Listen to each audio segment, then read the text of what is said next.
이번 주 국회에서는 교섭단체 대표 연설이 사흘 동안 이뤄졌습니다. 지난 월요일 새누리당 정진석 원내대표, 화요일에는 더불어민주당 김종인 대표, 수요일에는 국민의당 안철수 공동대표가 차례로 연설에 나섰습니다. 정진석 새누리당 원내대표는 교섭단체 대표 연설에서 우리 사회의 소득 불평등과 비정규직 문제에 집중했습니다. 정규직과 비정규직, 대기업과 중소기업의 임금 격차가 갈수록 커지는 불편한 진실을 사회적 대타협으로 해결하자고 제안했습니다.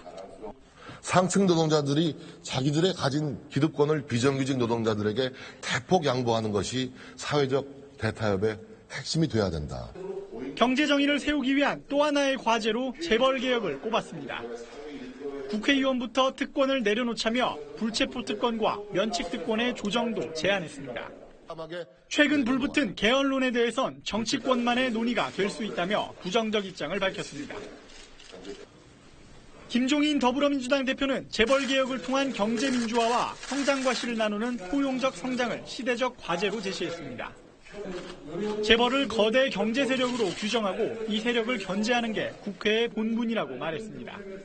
경제민주화는 거대 경제 세력이 나라 전체를 지배하는 것을 방지하는 것입니다. 다양한 법적, 제도적 장치를 마련해서 공정한 계엄의 규칙을 만들자는 것입니다. 재벌 총수의 전횡을 막고 대기업 횡포를 근절하기 위한 상법 개정과 공정거래위원회 전속고발권의 실질적 폐지를 과제로 내세웠습니다.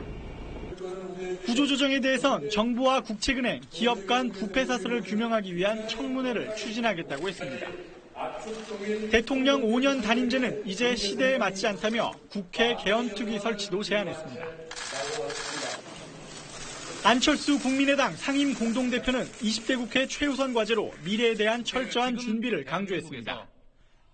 미래란 단어를 22차례 말하면서 과학기술과 교육, 창업혁명을 추진하기 위한 미래 일자리 특위를 국회에 만들자고 거듭 제안했습니다.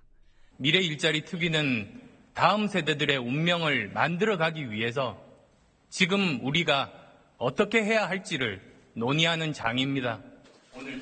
안 대표는 올해 대한민국의 시대 정신으로 격차 해소를 꼽았습니다. 국회 차원에서 격차 해소를 위한 로드맵을 만들자고도 제안했습니다. 사법 정의와 조세 정의가 무너진 사회는 미래도 희망도 없다며 고위공직자 수사처 설치 같은 제도적인 해결책을 추진하겠다고 밝혔습니다. 유승민 의원의 복당 문제를 두고 촉발된 새누리당의 개파간 힘겨루기는 비박계 권성동 사무총장의 사태로 일단락됐습니다. 하지만 8월 전당대회 준비를 맡을 후임 사무총장직을 두고 갈등의 불씨는 살아있습니다. 새누리당 정진석 원내대표는 권성동 사무총장의 교체 이유를 복당 파동 책임이 아니라 비상대책위원장과의 견해차로 하자고 중재안을 내놨습니다. 이게 받아들여지면서 새누리당 당내 갈등은 제발 나흘 만에 사무총장 사퇴로 고비를 넘겼습니다. 제가 사무총장을 교체해야 되겠다고 한 이유는 당무 보좌에 대한 견해차 때문에 결정한 일입니다. 권성동 사무총장은 사퇴를 수용했습니다. 혁신 비대위를 잘 이끌겠다고 각오를 말씀하신 만큼 그 비대위원장님의 뜻을 저는 수용하기로 했습니다. 하지만 불씨는 남아있습니다.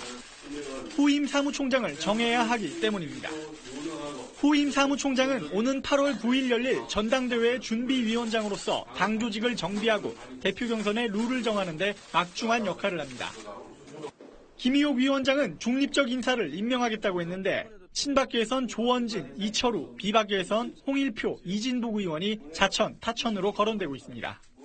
지금까지 정가위클리였습니다.